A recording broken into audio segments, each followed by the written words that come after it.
The Michigan Secretary of State, Jocelyn Benson, who's now running for governor, she did such a terrible job managing their elections. She says, I should run the state. And she is now in trouble because somebody on her staff, this woman here, Rachel Smith, a representative, is now demanding answers because apparently someone, an appointee, is admitting that Jocelyn Benson ordered them to give illegal orders to clerks.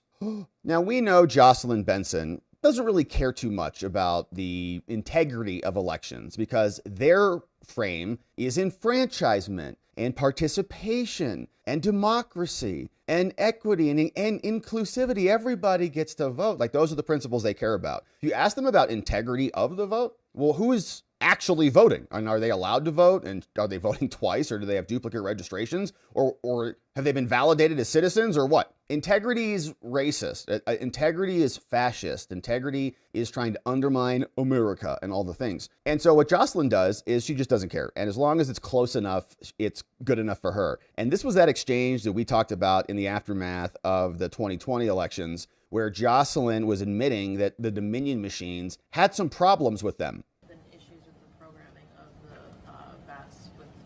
Yes. Dominion. Why was that only caught in the past few days, and why can't it be fixed? I saw the release.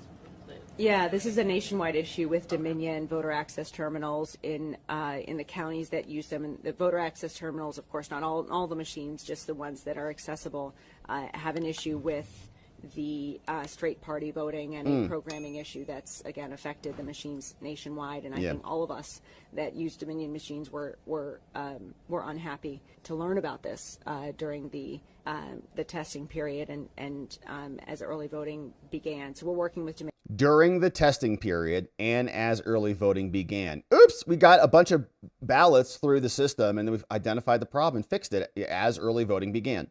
To seek accountability on that front and also are working with our clerks to ensure voters are aware of this programming issue that will require them to ensure they are voting every section on the ballot. Yeah, and the machine is not automatically filling out the votes for them. Bigger issue in Michigan because we do allow voters to cross over in ways that a lot of other states don't. Because we have straight party. It's not struck me as I've talked to my other colleagues in other states. They're just as upset about it as we are. Yeah, thanks, Jocelyn. Good luck with your run for governor, though she may win. It's wild. But Representative Rachel Smith is now demanding answers. Here is a photo of her. She is calling for accountability now after Michigan Secretary of State Jocelyn Benson's office, that same woman, admitted this week that an election official violated state law by instructing clerks to delete voter information from the qualified voter file. Oh, no. Deleting evidence. Huh. The admission came during court proceedings and marks another instance in which the Michigan Department of State has come under fire for issuing illegal guidance to election clerks. And we saw a lot of this back during COVID. Okay, Benson and the rest of them were like, well, just, change the manual. They can come in and just drop it off, if they want 5 times, it's fine. How many times, somebody says, will Secretary Benson and her cronies admit to violating election law before Democrats and Republicans band together to demand answers, said Smith. This admission came during court proceedings, and it marks another instance where Michigan Department of State has come under fire for issuing illegal guidance to election clerks, okay? And the way this works is they've got manuals, they've got procedures, they've got policy books and all the things. So the legislature passes the law says this, and then they write the regs and the guidance, and when you're a clerk in some precinct, you follow, the chain, and you go, oh, here's my manual, and it's totally out of alignment with the ultimate law. You're doing something illegal. But Jocelyn Benson's like, no, it's close enough. Sounds good. How many times is she going to do it? No one can do anything about it, apparently, there. Smith said the issue goes beyond one court admission for nearly a year. She's been trying to obtain clerk training materials from Benson's office through subpoenas. Like, what is she telling her people to do that have been ignored? She believes those materials may reveal further instances of Benson pushing mandates that were unauthorized by the law. Illegal mandates like this are exactly why we're going to force her to hand over her training materials. We need to ensure they were developed actually according to the law, not according to her personal preferences. Smith's comments suggest that Benson is working to keep lawmakers and the public from uncovering any of this. She pointed to court delays as an example of how the Secretary of State is trying to stall this. Just give us the files. Like, if it's good training material, just release it. Benson will say and do whatever it takes to stop everyone from seeing just how poorly managed our elections have been for the past 5 years. She may be trying to hold us up in court, but the truth will come out eventually. And Schmidt, who's investigating her, said reviewing the training materials is essential to restoring trust. With another court-confirmed violation now on the record, and we've read through the previous ones, she said the push for transparency is more urgent than ever. And Michigan and Jocelyn was the same state where there was this battle over the presumption of validity. Remember this? And they said, well, signatures, when they come through for you, they have a presumption of validity. So you just take a look and you just say, oh, we presume it's valid, and then we just match it. Okay, the voter says this is their, here's the one we have on file. We match it. We just presume it's valid. As long as it's like, it looks good enough, as long as it's not clearly invalid, then it's good. A presumption of validity. She put that in there. But there was no law that said that was the rule. The rule is you compare the signature and you validate it. There's no presumption there. You look at it fresh. You don't look at it default like it's valid. Like, it's not like the presumption of innocence where you start with it. No. You're validating it from zero. This is the main, this is the new. What do they look like? There is no presumption. You got to match the things, not disqualify. It's a different standard. It's nuanced, but that's what she was changing. And now she's under fire again from the people in the House and the Senate there in Michigan. So we'll see if anything comes of it. But we also know Pam Bondi is looking into it as well. Jocelyn Benson, the Michigan Secretary of State who wants to be the Michigan governor, Scott sent this letter from the U.S. Department of Justice, Civil Rights Division. They say, all right, dear Secretary of State Jocelyn Benson, writing to us. We write to you as the chief election official for the state of Michigan, Jocelyn, to request information about your procedures with complying with federal law.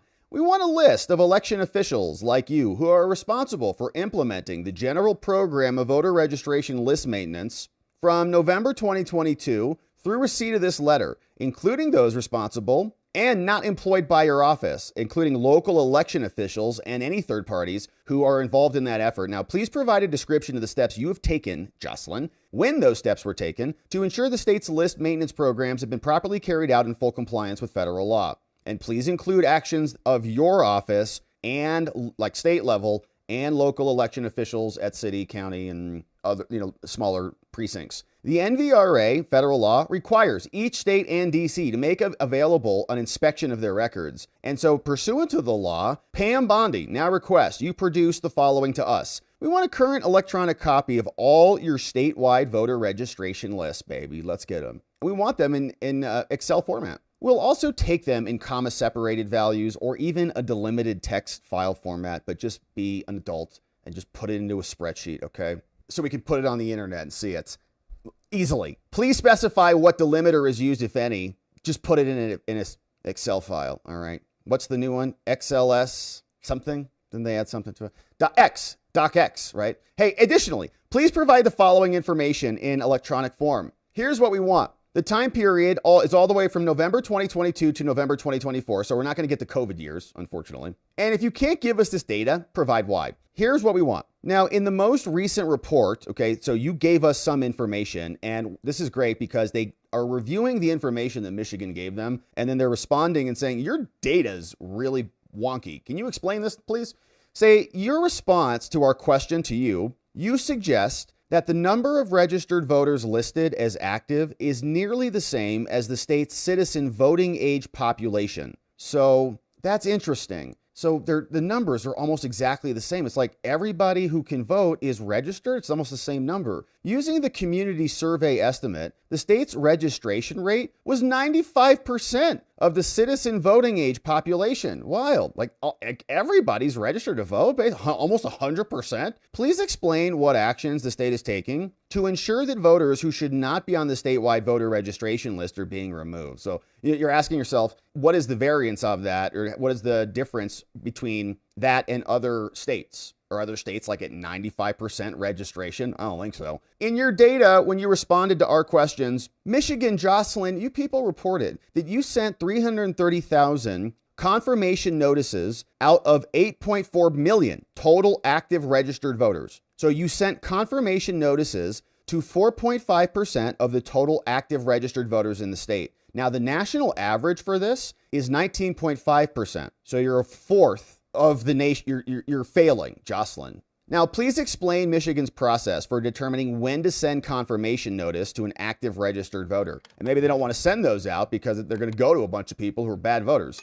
Now, the data that you responded to here says that you, Michigan and Jocelyn, you removed 357,000 voters, which is 4.2% of registered voters, from the statewide list. But the national average was 9.1% of the names that come on get removed. So you're about half of that. Please explain what actions the state is taking to remove ineligible voters. Now, in the data that you gave back to us, you also reported you only removed 96,000 voters for failure to respond to a sent confirmation notice and for not voting in the two most recent federal elections. So that's it? Please explain how Michigan uses the confirmation notice process to actually remove voters, right? So they don't want to remove anybody.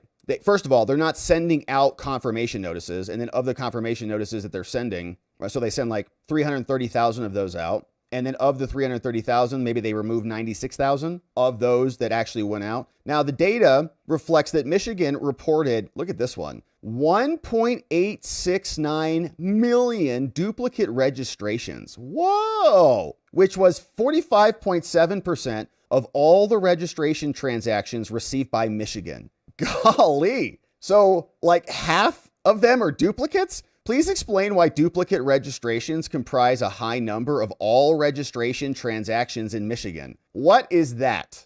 1.8 million duplicate registrations. So there's a bunch of, in a year, there's like all these transactions. I don't know what the question was specifically, but like what the time period was. But like half of them, 45.7% of that window are duplicates? Huh. Now, neither the state nor any of the counties provided a response to this question regarding how many duplicate records were removed from the statewide voter registration list. And so please identify how many registration records were removed from the statewide voter registration list when they were identified as duplicates. If such registrations were merged or linked with another record, please provide that info as well. And if duplicate registrations are not removed or merged, well, what happens to them? Do they get a ballot? Does that ballot count? Additionally, please explain the state's process for determining whether a record is a duplicate registration and how often the state and county search for duplicate registrations on the voter registration list. Like never, apparently.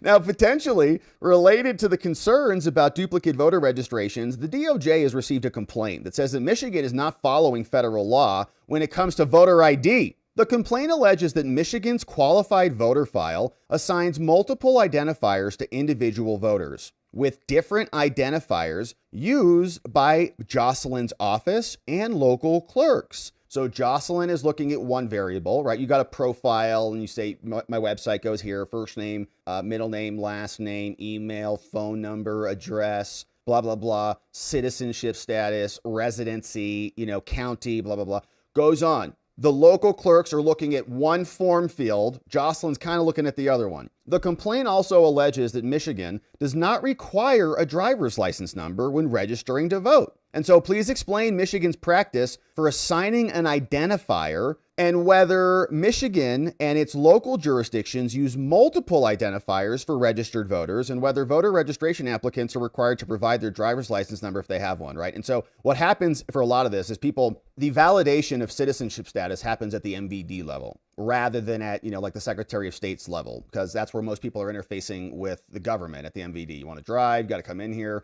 There's office, it's all set up for it. So you get validated when you go get an ID, when you want to do anything in the state, right? Go get an ID, and you get validated traditionally at the MVD, DMV, whatever your state calls it. Other states like California don't really care about citizenship status at all. But in Arizona, we validate it. And so if you're a citizen, you get a license, you can go vote. And you just take your driver's license number, which has been validated by the MVD, to go and vote. And we know, oh, you got a driver's license number. So they checked it and you're good. Now here, that's the question.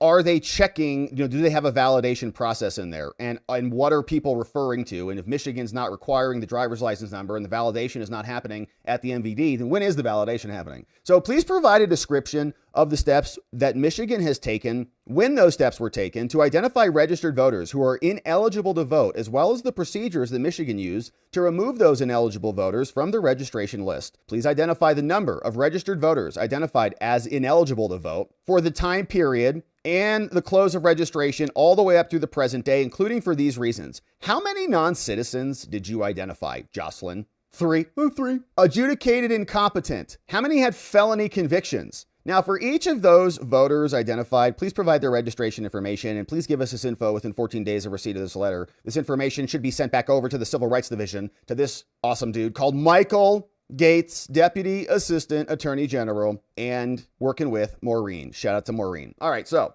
that is a nice letter. And you know that these systems are so messed up and they just pretend like they're not. And we're happy to see some investigation into it. We'll see what the DOJ digs out, but sounds like Jocelyn is digging in, does not want this stuff to come out because she knows she's trying to rig the elections following her own personal preference rather than state law. And repercussions should be coming for all people who try to rig and steal elections because they're partisan hacks. Jocelyn Benson qualifies.